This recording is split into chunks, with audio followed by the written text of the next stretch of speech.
There's a big election coming up, Dave, just a few days away. It's hard to believe it's actually here. You know, it is getting a little repetitive. Every election cycle now, what we hear is it's the most important election of your lifetime. Though I got to admit, I think this election is mighty important. So I'm going to ask the obvious question. Who are you voting for president? Donald Trump. I mean, look, anybody who's watched this for the last 5 months that we've been doing this, it's pretty clear, first of all, what I think of Joe Biden, right? I think the guy has very limited integrity.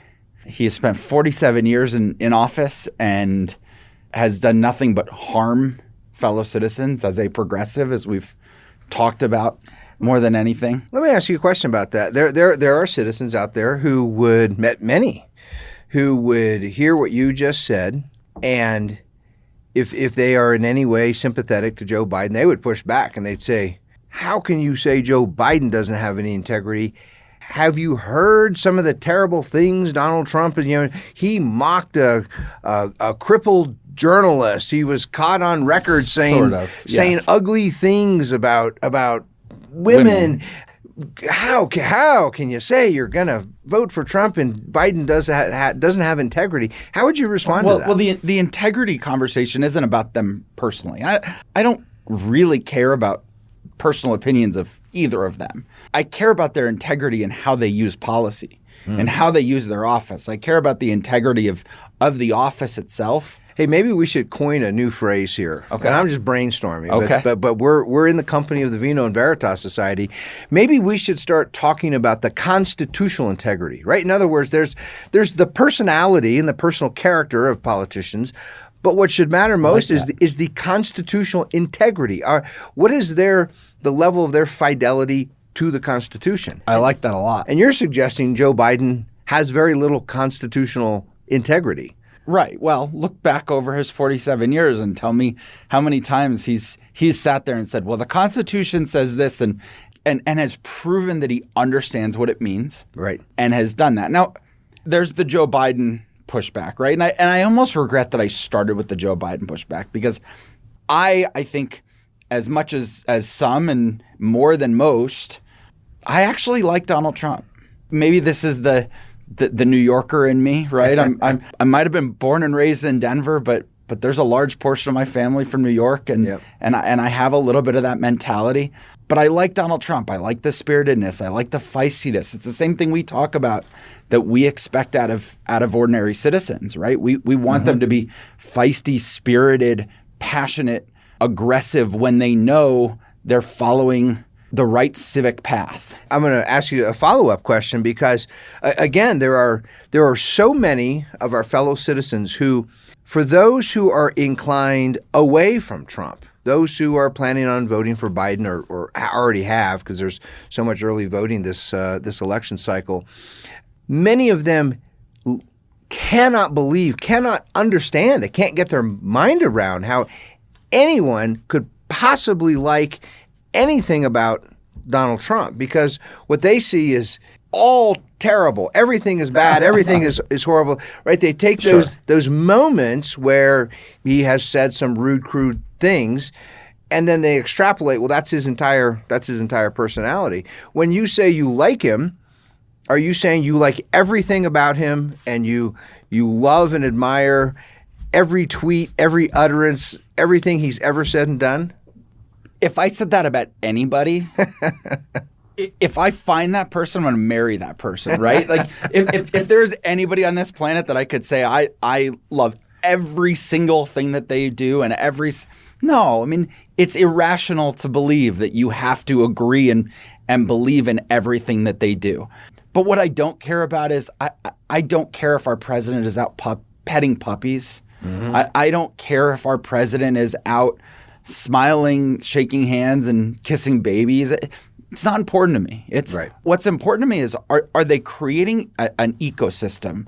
And I say that word not in reference to the environment where it's typically applied, but are they creating an ecosystem where the government stays out of the way of success, where the government stays out of the way of people trying to achieve great innovation and doing great research and development to help, whether it's from medicine to transportation to a better environment, right? Even that, I don't think there's anybody on the planet who sits there and says, man, I really like pollution. I want more pollution. I've gotten off of planes in Mexico City. I know what it looks like. Nobody wants that. I just don't think the government's going to fix it. And you're suggesting innovation and invention might help solve some of those problems. And we get more innovation and invention when government, for the most part, leaves people alone, doesn't take their money, Correct. Doesn't control their property and their business. And Donald Trump has done a very good job, in my estimation, of knowing, one, where the federal government should be involved and where it shouldn't. Right. And he's done a very good job he has made the best attempt probably since Reagan, and better than most in the last 75 years, of creating deregulation, of removing some of those barriers. Right. And that's sort of the biggest thing out there for me. I've watched how hard it's been for friends to run their businesses, for friends to keep their jobs, for us to start our business, and the fees and the fines and the all of the things going on. Is everything he does perfect? No. But from a standpoint of, there are only a handful of presidents that have come along in my lifetime specifically, but in my parents' lifetime, that actually saw the opportunity of saying, if we deregulate, if we get the government out of people's way, there are a lot of really awesome, amazing people out there who can accomplish really great things that are going to make society as a whole better. And I just want to get us out of the way. This is just one anecdotal story, but it's one of my favorite stories to share. And it speaks right to this point. In that period after the Civil War, during the 1870s, 1880s, 1890s, this is the real boom of the Industrial Revolution. Right. And we see one of the big changes that happens in that period demographically is large numbers of people move away from the farms and the countryside into cities. Cities start, for the first time ever, we start getting multiple cities over 1 million population. And that's a big new development to have that many people in that concentrated of areas. And what was the major mode of transportation in the 1870s and 80s and 90s? Horses. So when you have hundreds of thousands or millions of people in these growing big urban areas, and they're building big factories and all that, it means you have large numbers of horses. Right. Horses produce a lot of poop. and you know, we laugh about this, but in the 1880s and 90s, this actually was becoming a very serious health problem. These urban areas had, you can go back and read the big city newspapers, and there are editorials about mountains of horse manure. And of course, it's attracting mosquitoes and flies that are carrying diseases and all kinds of terrible things. And imagine if there had been some government bureaucrats out there with their little clipboards and their regulations. What would they have done to solve that problem? I mean, maybe they would have limited the number of horses someone could own, or limit the amount of food you feed a horse, or so it would all be restrictions and control. I'm picturing. Sorry to interrupt, but I'm picturing you all of a sudden have these little stations, right? Like we have for our dogs all over the inner cities now, because that exact problem became a problem in major urban areas with dogs. Everybody wanted to have a dog, and they would take their dog for a walk out on the sidewalk because there's no grassy area. They don't have a yard to go run around in. Lots of poop. And the dog would poop in the middle of the sidewalk. So what did you start doing? You started creating fines if you don't pick up your dog's poop. Right. Now, dog's poop, not all that big. Imagine poop. what happens when the government starts saying, it's 1880. So it's $1 fine. That's a significant fine. Right. It's $1 fine if you don't pick up your horse's poop and take it back to your farm. That's with right. you. And that's all regulators can do, right? Is they can threaten, control, fine people, punish people. It still doesn't solve the problem of, even if you pick up your horse's poop, what do you do with it? What do you do with it? Your trash can's only so big at home, and then where does the trash get taken? Right, the problem doesn't go away. And my point is simply this: a problem like that is impossible to solve through regulation, through government. Instead, a guy named Henry Ford comes along with an idea for a horseless carriage. That's what cars were first called, because they literally built if you go look at the oldest cars that were the very first ones made, they were made on the frames of old horse carriages. Right. And instead of the things you needed to hook up to a horse, they would put an engine up there and run the thing. And so the internal combustion engine solves this gigantic problem of horse manure, and all that comes about by way of innovation, by way of invention. And so you're absolutely right that we need presidents. We need more in the political class who understand the real value, the importance of freedom, which leads to innovation and invention and entrepreneurial creativity. It helps our lives, and it helps to solve a lot of those problems. There's an old anecdote, and it's often attributed to Henry Ford. I've tried to do research. I've never found the answer, if he really said it or if it was somebody else who said it and it was attributed to him. But the line was, if I had done what people had wanted, they would have asked for a faster horse. I'm gonna add something here for our listeners. There's a term for that. It's called apocryphal, and it's a wonderful word, and it's a wonderful concept. For something to be apocryphal, like that saying, it means if he didn't actually say it, he should have. He should have. Because it's so fitting, right? It's perfect. Yeah, it's apocryphal. And we could probably add to it, I want a faster horse that doesn't poop. Right. Right. So find me a faster horse that doesn't poop or doesn't poop as much. And you think about it from those standpoint, right? We hear the government all the time saying, especially on the left, we hear them saying the will of the people. Mm-hmm. What is it that the people want? Right. So if government had been in charge of fixing that problem at that time, instead of Henry Ford, they would have tried to create a faster horse that didn't poop as much. And they would have spent huge amounts of taxpayer dollars, of our money. That's right. They would have spent a huge amount of money trying to figure out, okay, maybe if we fed it something different. Yep. Maybe we need to create horse diapers. Yep. Who knows what they would have come up with. And the point is, after decades, the problem would still exist. In fact, the problem would be worse. And the only thing that would have changed is there would have been hordes of new bureaucrats hired and paid big salaries who all became parts of members of government unions. And instead, imagine if Henry Ford was trying to do this in a time where we were concerned about greenhouse gas emissions, where we were concerned about carbon emissions. Well, just the whole all the regulatory control. Imagine trying to start a new car company today. Can you imagine that? What that would be like? That's got to be. Yeah, I follow Elon Musk pretty closely. Elon Musk, yeah. Well, and he's sort of interesting, right? Because he's an entrepreneurial, creative, inventive guy, and he's also smart enough to know that he's got to make deals. He's got to make crony friendships with the political class in order to get Tesla off the ground, which is exactly what he did. Yeah. Yeah. So for all of those reasons, for how that whole thing, how I look at that whole scenario, I want a president who actually believes in the American people, their capacity for innovation and invention and self-governance, self-reliance, assertiveness, all of those things that we talk about. Just to kind of wrap up my perspective on this, I wrote a piece for Independent Journal Review about 4 years ago. Okay. February will be 4 years. So it was right after Donald Trump was inaugurated. And my main point of the piece was when Donald Trump stood up on stage in front of with 16 other Republicans, forget even the general election. Right.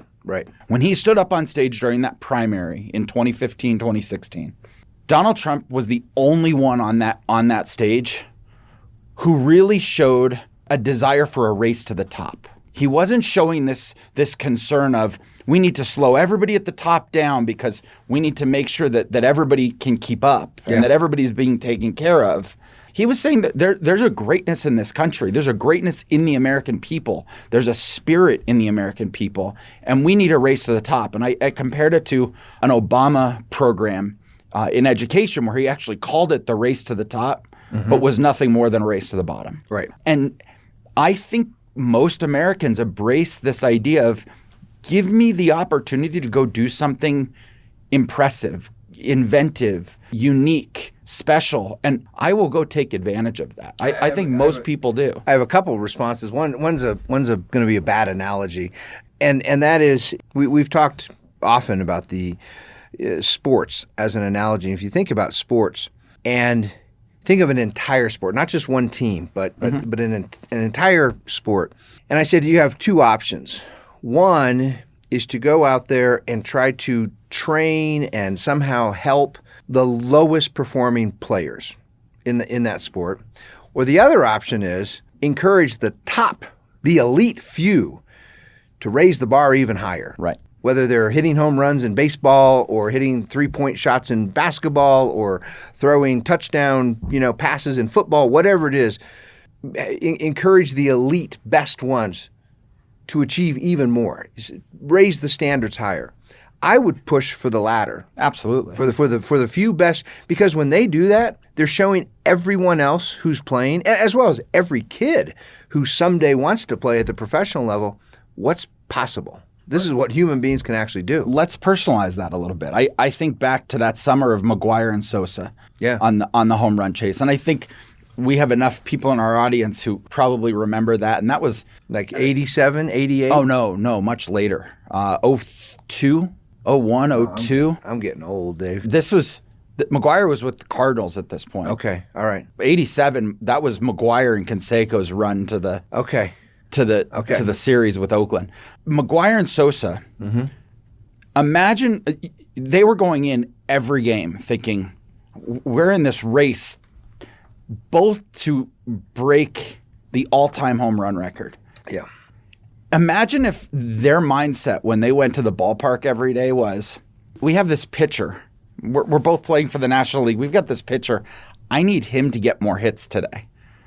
My mind's not on me hitting home runs today and driving in runs because that's what I'm supposed to do as a player. My mind's on going and making sure my pitcher is getting hits and home runs. And they both end up with 30 or 40 each instead of 66 and 70. First of all, neither of their teams would have performed the way that they did over the course of the season. Those pitchers are not designed to be hitters, right? Those pitchers are meant to pitch. Right. The other problem is that revived the sport. Baseball was struggling. They'd come out of a couple of major labor disputes in the 90s. Yep. The sport was struggling. That became a national story. Every sports fan or not, everybody was talking about it. Right. If they didn't do what they were supposed to be doing and striving for that excellence, racing to the top. New high levels of excellence. Not only would it have hurt their teams, it would have hurt the sport. Right. The sport might never have recovered, and we might have even worse ratings for baseball today. So it's just an interesting dynamic from that perspective. I think you're absolutely right. I also wanted to comment, you said that you want a president who believes in the American people, in their greatness, in their capacity for self-improvement, invention, innovation, productivity. And I want to make it clear that's not just a personal opinion you hold. I actually have the same opinion. What you're describing there is the whole premise of limited constitutional government.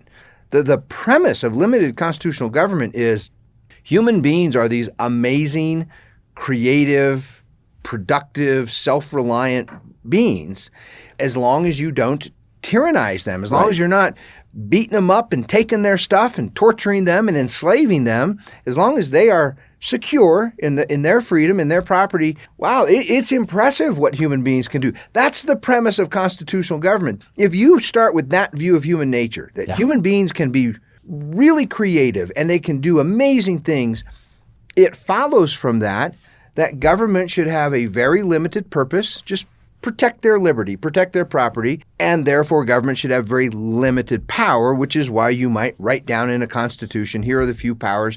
This is all that government needs to make sure people are secure. And then sit back and watch and admire, right? As they flourish, as they invent new things, as they cure diseases, it'll be amazing. It's the opposite view of the whole progressive program of central planning rests on the opposite view of human nature, that human nature is fundamentally depraved, that most human beings are disabled, not in the way we usually use it, meaning, right, someone with a particular physical or mental disability. They have general disability. They're just not very good at living or taking care of themselves. The vast majority of people, and therefore government needs to provide, it needs to be a provider state. It needs to provide housing and shelter and food and medicine and education and basically just about everything else that most people need. And there's a lot of people out there who believe that today about most Americans. Mm-hmm. I agree. And they can make a lot of good arguments as to the validity of that. The bigger question is that human nature, or is that the result of decades of progressive policies, generations of progressive policies that have told people you're not capable?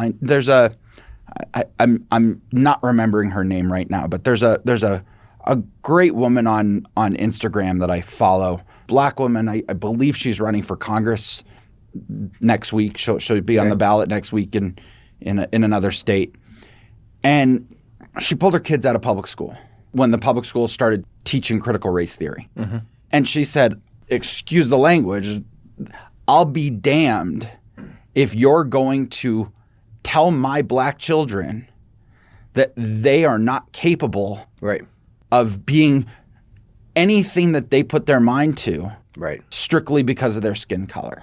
But we've preached that message. The progressives have preached that message so many times over and over and over again that people have started to believe it. For decades. No, you're absolutely right. In fact, I mean, this is one of the great challenges of, if you think about that premise of freedom, that premise of constitutional government, that people are amazing and creative, if you just make sure that they're secure, they're safe, and that they're free, and you'll watch them go and thrive and flourish.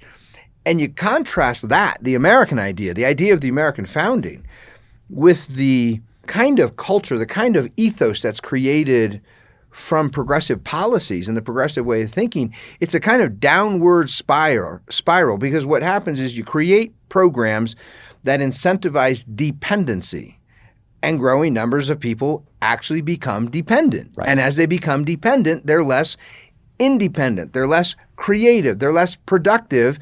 And so what do they end up needing? More programs, more handouts, more assistance. And then there's a larger population around this progressive environment who says you're cruel and mean if you don't give them more handouts, more programs. And it really is a race to the bottom. I mean, that's really what progressivism is. It's a race to the bottom, except for the handful of cronies who are running all the programs, who are running the shows. Of course, they live in, look at Joe Biden's house, right? They live in palaces and mansions. And that's not just an American phenomenon. Right. That's all around the world. Look at any central planning despotic tyranny, and what you'll find is huge numbers of poor, miserable, dependent, scared people, and then a handful of elites who live in mansions, plated with gold. Right. Well, I think we've left everybody on the edge of their seat long enough. I think of our members who know you, they're probably curious the answer to the same question you asked me to start. Oh, who are you voting for? Who am I voting? I am voting for Donald Trump. And for me, that's a change. I did not vote for him in 2016. I certainly wasn't going to vote for Hillary Clinton. I was glad you clarified that. No, it's not. I voted for the Libertarian Gary Johnson, and with Trump in 2016, he said a lot of things that I like to hear. He also said certain things that just kind of made me cringe at times. And the bottom line is, I don't think I believed him. I didn't. There was so much showmanship about him, and there still is. Mm-hmm. I mean, he's a very unusual politician in that way. Right? I mean, he belongs on a stage in many ways more than he belongs, behind in the Oval Office. And so bottom line is, I didn't believe him, and the Libertarian was talking about things that I care about, and I had more trust, even though I know it's very unlikely that any Libertarian is going to be elected to anything. Now it's 4 years later, and I've been watching Trump. I've been watching two things. I've been watching what Trump does, and he's done many good things. He's done many things for which he deserves respect and congratulations. And I've also been watching those opposed to him. Mm-hmm. And the combination, you put those two things together, and it has persuaded me it's more important, it's very important this election that both Joe Biden lose and that Donald Trump win, not someone else. Trump has done a number of things. I mean, you look at his judicial appointments alone, and there were many people who voted for Trump for that thing. Mm-hmm. Many Republicans said, I'm not sure about this Trump guy, but he says he's going to appoint people who are as close as we can get to constitutionalists, and I'll add this caveat about judicial appointments. I tend not to put I don't vest a whole lot of faith in judges, including judges on the Supreme Court, for this simple reason. All of them, even the best of them, they all suffered a law school education. And who controls the law schools? Progressives. And so if anyone goes through that process of a law school education and goes out in the world and practices law, becomes a judge, the typical kind of pathway that gets someone to a federal court or to the Supreme Court, if they learn anything about the Constitution, if they come to admire the Constitution and understand it, it's largely on their own effort. Sure. It's not from what they learned in law school. It's not from what they learned out there in practicing law. It means they carved out some time and tried to understand these things themselves. And so all that's sort of a caveat to say I'm not surprised when we're disappointed by conservative appointed judges and justices. President Trump, to his credit, I think did as good a job as possible. If I was president, I would have looked very seriously at the same candidates that he looked at. And so I think he deserves an awful lot of credit for that. And I think we should note that's not just the Supreme Court. I mean, President Trump has nominated and appointed over 200 federal court judges. Right. We're starting to see a change on the Ninth Circuit Court, which that court could have cared less if the Constitution existed, how they used it, what they thought of it. I mean, it's true. And we're starting to see those changes across the board. And I think that is as important in a lot of cases as the Supreme Court. I think if we had more constitutionalists in our federal judge level, we would see many fewer cases going to the Supreme Court because they would have been settled on constitutional grounds from the beginning, and the Supreme Court would have looked at it and said, the judge was right. This was the right constitutional decision. There's really no reason for us to even take it up. Yeah, and certainly if we can get constitutionalists on courts who are willing to strike down unconstitutional federal laws, programs, policies, there's a lot of work to do because there are literally mountains of unconstitutional laws and programs and policies. So again, I give him a lot of credit for doing what he promised to do. He has reached out to our allies in foreign policy circles in really important ways. One of the things that I care about is how the United States treats and responds to our allies in Israel, because Israel is such a unique, fascinating, and important part of the world. There is this tiny little, I mean, when you look at a map of the whole globe, right, Israel is this tiny little dot. It's a speck. Can fit 9 Israels inside the state of Colorado. Really? Yeah. I mean, I knew it was small. I didn't. You can fit that 9 small. Israels inside the state of Colorado. Wow. And that tiny little patch of dirt is this thriving, self-governing. I'm not saying it's perfect. They have their own. They've got their share of progressives over there trying to do to Israel what progressives are doing to America. But nonetheless, it's a decent regime governed by the rule of law. Even enemies of Israel, many of them would prefer to live in Israel, even though they hate Israel, because they know they're safer than living in any of the, they're surrounded by these petty, many of them Islamic little tyrannies. And that matters to me. I want Israel to thrive and be strong and be free. And I appreciate Trump's building that relationship with Israel. And finally, one of the things that stands out the most to me, this might sound kind of weird, it's not something Trump did. It's something he did not do, Right. that he purposefully chose not to do.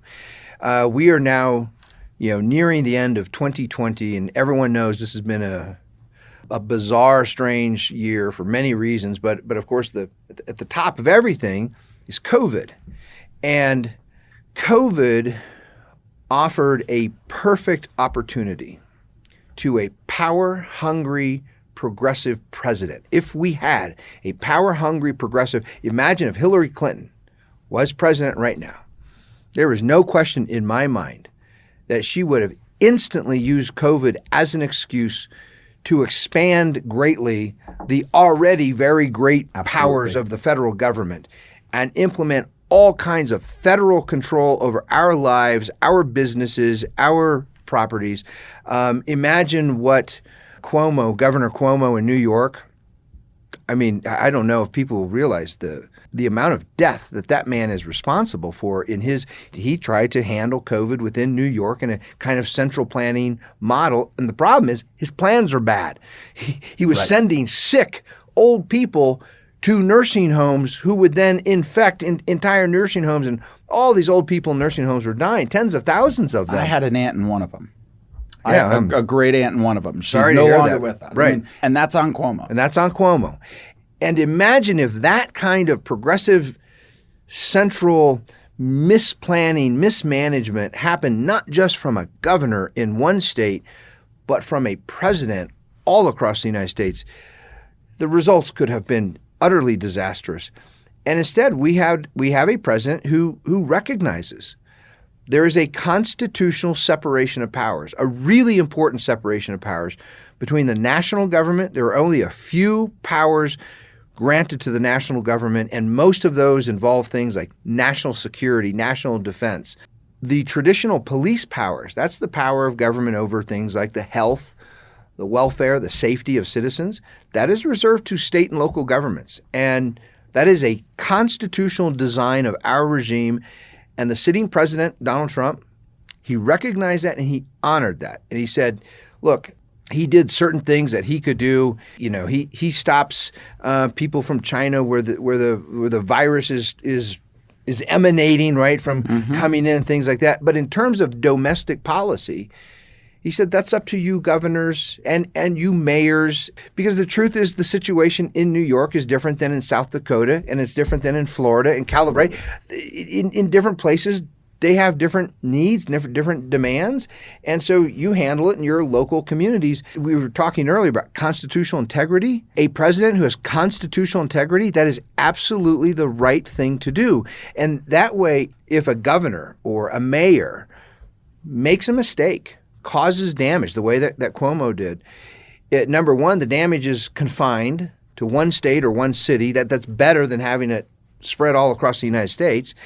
And it's easier to solve those problems. It's easier to get rid of a mayor who's making bad decisions, or even a governor, than it is to get rid of a federal government that's implementing all kinds of bad policies. So let me add one other piece here to my response why I'm voting for Trump. So those are the reasons. I would vote Trump for those reasons alone. But there's an additional big reason, and it is those who are opposing him. They are threatening the very premise of free elections. We Americans have accomplished something amazing that no regime prior to the United States. For all those critics out there who can't find any reason to love this country, here's an important one. The United States was the first to establish the precedent of making fundamental political choices about who's going to rule based on ballots rather than bullets. We did it in the election of 1800, and it was a historical precedent-setting thing that had never happened before anywhere. Right. That you had two hostile opponents who opposed each other in the most fundamental ways, and ballots were cast, and at the end of the day, after the constitutional process was finished, the incumbent, John Adams, he lost. He did this amazing thing. He packed up his suitcases and he left peacefully.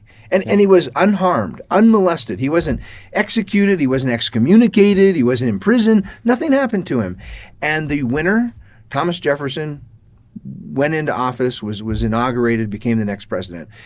That transfer of power from one set of hands to the hands of a political opponent over ballots had never happened. Right. We Americans established that. And so it's a precious, beautiful, wonderful thing that we have.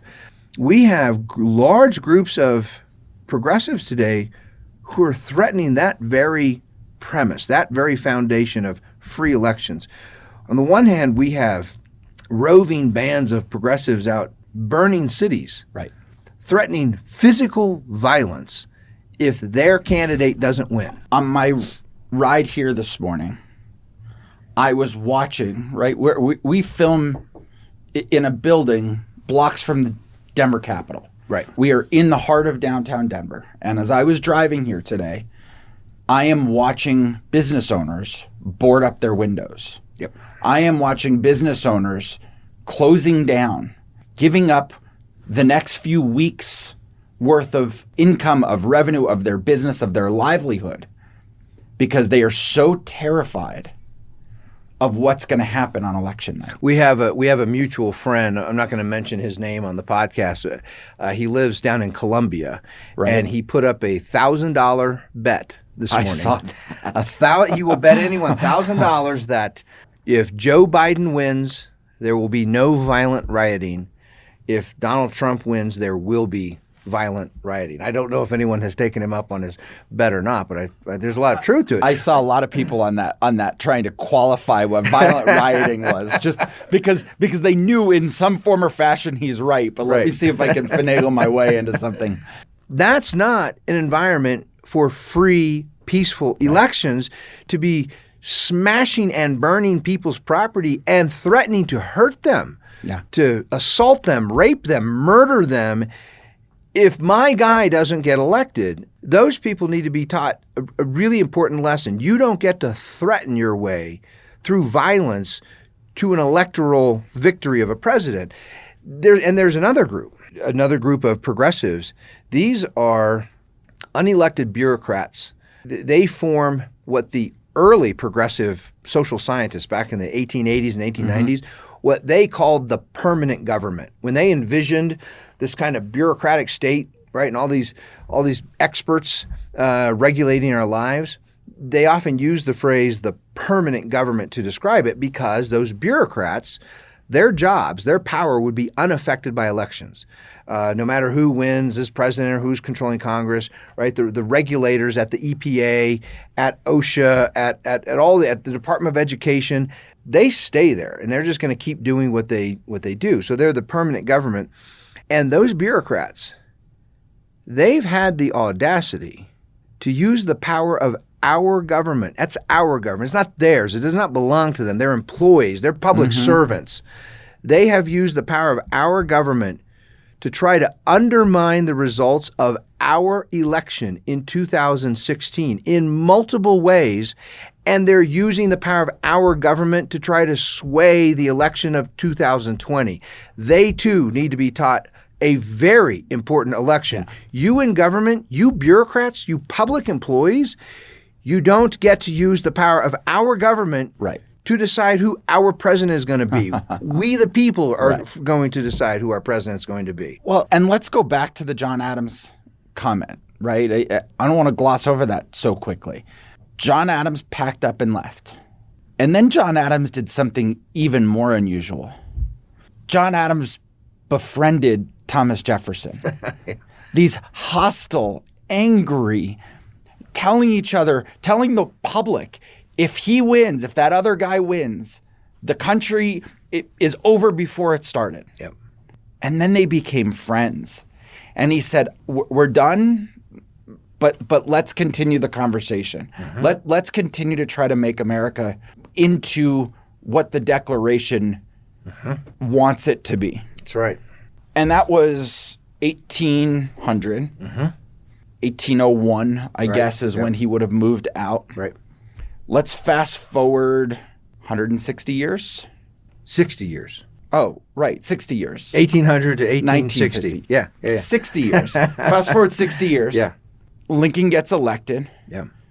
He's had 4 years, basically, when you consider that the time of the election, maybe 3. I don't know how long elections at that time weren't 2 years long, right? Right. We didn't have 2-year election cycles, but over a 3-year period, Lincoln's arch rival was Stephen Douglas. Yes. They had hours of debates. They were going around. Lincoln was showing up at his rallies saying, hey, turn around. I'm going to tell you why everything he said was, I'm going to steal a Joe Biden term. Everything he said is malarkey. And he might have used it in 1860 or 1858. He might have, That was a real term then. Yes. And Stephen Douglas loses the election to Abe Lincoln.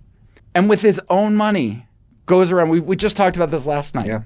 With his own money, goes around the country, goes around the South, and says, we have to keep the Union. Yep. You have to accept Lincoln as your president. And this is a man who's, he does this speaking tour, and he's telling Southerners, I'm Stephen Douglas. I'm a lifetime Democrat. I loathe Abraham Lincoln. I think he's wrong about everything. And darn it, he is the constitutionally elected president. Right. Douglas's message to the South was your recourse. We know you're unhappy. You're discontented. Your guy didn't win. The way you make that right is 4 years from now. There will be another election in 4 years, as the Constitution requires. Start organizing, start campaigning, start politicking, do whatever you want to do, but don't violently oppose the results of the election. And now fast forward 160 years. Now my 160 is right. Yes. We are 160 years since that 1860 election. Yes, we are. I hadn't actually thought. You're right about it. I'm kind of a numerology guy, and you're absolutely right about that. So 60 years. 60 years and then 160 and then 160 years. Yeah. I had my mixed up. But 160 years later, this week, next week is exactly 4 years since Donald Trump defeated Hillary Clinton. Mm-hmm. And we have Hillary Clinton again this week on television in an interview saying, Donald Trump didn't win. Don't recognize him as your president. Right. Telling Joe Biden, I don't care what the election turnout is or what the election results are. Do not accept them under any circumstances. And I think back to 4 years ago. What if Hillary was an incumbent? What if Hillary had spent 4 years in office? Great question. And then Donald Trump had defeated her.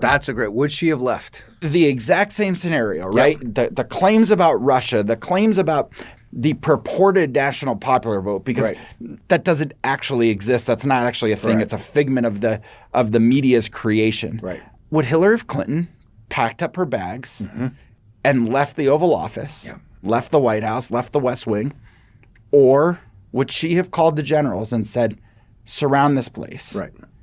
I'm not leaving. He didn't win this legitimately. And go find Donald Trump and throw him in a dark cell somewhere with a locked door. He did. This was not a legitimate election, and therefore I'm not leaving. Yeah, it's a great question. I mean, there's a classical term to describe what Adams did, and the term is magnanimity. It was a magnanimous moment. He was tempted. He had to be. He was president of the United States, commander-in-chief of the military, and yet he was big-souled enough to know what the right thing to do was, what the constitutional thing to do was, what honoring the public trust that he had, what that required him to do, which is leave, vacate your time is done, you lost, let the winner come in. And it's a great question if would Hillary Clinton have been magnanimous and big-souled. Right. She is, you're right, she is out there right now telling Joe Biden, under no circumstances should you be magnanimous. You should never be big-souled. You constantly, consistently reject any claim that you might have actually lost the election, even if he actually loses the election. Right? There's so many similarities here. We have right around the same time, right after the Adams-Jefferson 1800 election, we have Marbury versus Madison. And we have John Marshall making a decision in favor of the Constitution over his friend. And to me, it says something about John Adams and John Marshall. And let's put a little personal connection there. John Marshall had served John Adams when Adams was president. Right. Adams was the one who appoints him as Chief Justice of the Supreme Court, and he takes that position just before Jefferson becomes president. Yeah. So John Marshall and John Adams are close friends. Yes. They're extremely close. Political allies, yes. And they both act as magnanimous individuals. Yes. You can tell a lot by the people about who they spend their time with, right? For our listeners who might not remember, part of what John Marshall did in Marbury versus Madison. So John Marshall, he's a Federalist. John Adams, for whom he used to work, is a Federalist. There are federal. It is now a party, Political party. and the Federalists in Congress had passed a Judiciary Act that had created a number of lower courts and structured how many judges would sit on them and what they would do, what their jurisdiction was, all that. It was a big sweeping law. It was a piece of Federalist legislation. John Marshall, as Chief Justice, the Federalist, who had been appointed by a Federalist president, strikes down part of that Judiciary Act. He says it's not constitutional. Even though it's my friends, my allies in Congress who passed that thing, there's a provision here that he makes the argument violates the Constitution, and he declares it null and void, unconstitutional, because he holds up the Constitution above partisan loyalty. Right. That your allegiance to a party is one thing, but there's something higher, the Constitution. It raises a question I've had for serious, devoted Democrats. I'm curious. Is there a standard, any kind of standard, above and outside the party? I don't know the answer to it because, in other words, could there ever be an imaginable situation where a Democrat would say, you know, what my party just did is wrong, is bad? I disagree with them, because that would require drawing upon some standard of right and wrong or constitutional or something, right, outside of the party. Well, we've seen that, and they get excommunicated from the party. Look at Alan Dershowitz over the last 4 years. That's a great example. Alan Dershowitz still says, I would vote for Hillary Clinton again. Yep. If you do 2016 all over again, I would vote for Hillary Clinton. He's a lifelong Democrat. I am a lifelong Democrat. Yeah. And yet he is sitting there saying, what you're doing to try to impeach Trump has no constitutional validity. It has nothing to do with individual liberty. Right. Has nothing to do with impeachment. and this is unconstitutional. Yeah. And they said, hey, Alan, you're not welcome at our Martha's Vineyard parties anymore. And here's my concern. Political parties are a relatively recent innovation, not just in the United States, but globally. And over the course of the past century, these terrible tyrannies we saw in the Soviet Union, in China, in Hitler's Germany, in other smaller countries around the world, the role of the party was central to them. The party was everything. People like George Orwell sort of dramatized this in his novels. But the phenomenon he's describing is very real. The party cannot be wrong. It cannot be. There's nothing above the party. There's nothing outside the party. This led to Stalin purging people, which really meant murdering large numbers of fellow communists. They were members of the Soviet Communist Party, but they weren't loyal enough, or they had been critical of the central party in some way. And so the solution was you get rid of them because the party is the center of the universe, the center of the moral universe. It cannot be wrong. I worry as we become more partisan that kind of what's the word I'm looking for here, where the party is overwhelms everything else. It becomes comprehensive. It becomes everything. That we're going down this path. And I see this especially when I watch Democrats. It's very hard to identify anything, any kind of standard, moral standard, political standard outside of their party. I can't imagine a Democrat ever saying, you know, what my party or some Democratic politician just did, I don't support that because it's unconstitutional. That power is nowhere in the Constitution. That's unimaginable today, No, that any never. Democrat would ever hold up the Constitution over what the party is doing. So that kind of brings me to the rest of that analogy, that rest of that comparison between the election of 1800 and today. There was a Supreme Court justice in that case, in that scenario, who was closely tied to the Federalist Party. Yes. Closely tied to the outgoing president. Yes. Who ruled in favor of the Constitution over his friends. Yes. Now we've had a fight, and just this week, Amy Coney Barrett is approved to the Supreme Court. She's nominated. She is now Justice Amy Coney Barrett. Congratulations to her, by the way. Yes. And I think it's well deserving. I think I didn't know enough about her before as they examined her. I was very impressed. Yep. But Amy Coney Barrett is now sitting there, and you have every Democrat saying she shouldn't be. If the presidential race is disputed, which Hillary Clinton is telling Joe Biden to dispute, and it goes to the Supreme Court, she should withdraw. Right.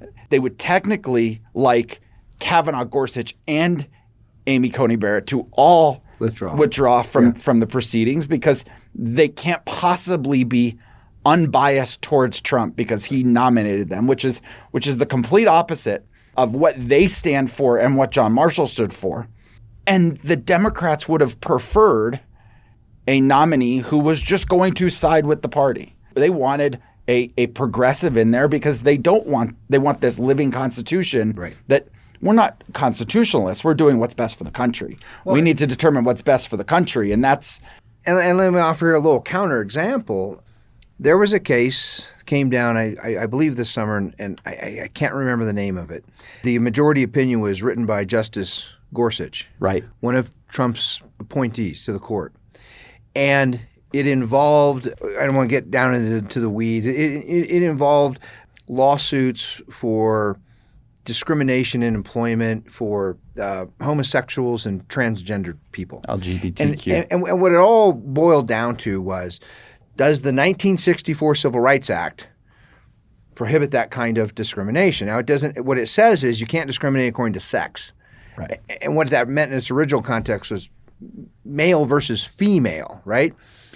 And Gorsuch, so in terms of the political divide, all the liberals were saying, yes, the 64 Civil Rights Act does prevent this kind of discrimination within a private business, within a private working environment, against homosexuals or transgendered people. Conservatives were saying that has nothing to do with the original intent of the 1964 Civil Rights Act. They weren't talking about transgendered people or homosexuals or anything like that. Gorsuch, to his credit, he rules in a way, his ruling favored the liberal position. He sided with the liberals. Now, he gave a very thorough constitutional reason. He gave a very thorough reason based on the text of the Civil Rights Act itself. And we could challenge it and dispute it, but here's my main point. This is a guy who is devoted to the text of laws and the text of the Constitution, and he held the law up over his political allies. He did not side with his party. He did not side with his allies, with his friends. He went with what he thought the law required, which meant a decision that his political opponents liked.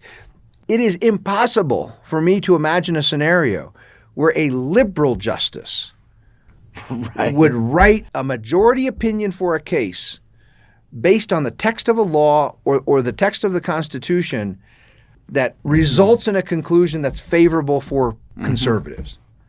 I can't imagine that happening. Right.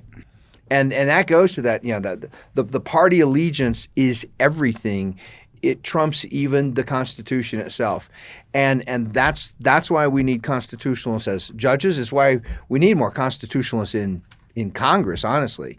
It's a big reason why we're doing what we do at the Vino Veritas Society, because we need more citizens out there demanding constitutionalists. When we have large swaths of citizens demanding constitutional government, at that moment, politicians will start talking about constitutional government, right? We get the kind of politicians that we want.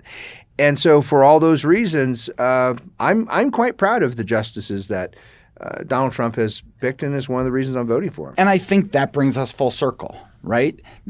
Why am I voting for Donald Trump? Because I want to maintain the John Adams, Thomas Jefferson, John Marshall scenario. And I believe Donald Trump does too. I in my heart believe that He does all of his things. The Twitter stuff doesn't bother me as much as it does most people, but he has his personality and everything else. He's a showman, like you said. I think a lot of that's to get elected. I think that's a whole other conversation we could have for another time. But at the end of the day, I truly believe that Donald Trump actually understands some of the foundations that this country was founded on. Yeah. And he would like to keep those. And he would rather a scenario of Adams, Jefferson, and John Marshall than what might have happened if Hillary was already in office when he beat her. This is key as we prepare for next week and the election. I was looking at social media this morning, people reacting really to Amy Coney Barrett becoming the new Supreme Court justice, and what I'm reading are progressives and lefties and liberals of all kinds, basically denouncing the Constitution itself. I hate these originalists. I don't understand originalists. Why do they care about a Constitution that's so outdated, has nothing to do with our world today? Well, here's what the Constitution was all about: making basic political decisions about who is going to rule temporarily using ballots rather than bullets. Mm-hmm. Is that outdated? Is that old-fashioned? Should we, to our progressive friends out there, this is a serious question. That's what the Constitution represents, making decisions with ballots rather than bullets. Should we reverse that? Is that what progress means today, as we start shooting each other to decide who's going to rule rather than casting ballots? I can't see any scenario where they would say, no, we should keep ballots over bullets. Their response is, you either vote the way we do or we're going to burn your city down. Right. And that's not acceptable. Yep, you're right. And that's not what this country is all about. Which means our cities need guardians, our Constitution needs guardians, the whole framework, all the conditions necessary for free elections, it needs guardians. It needs people to protect these ideas, protect the Constitution, protect these processes. And that's what we do at the Vino Veritas Society. We are the guardians, no sumus custodes. No sumus custodes.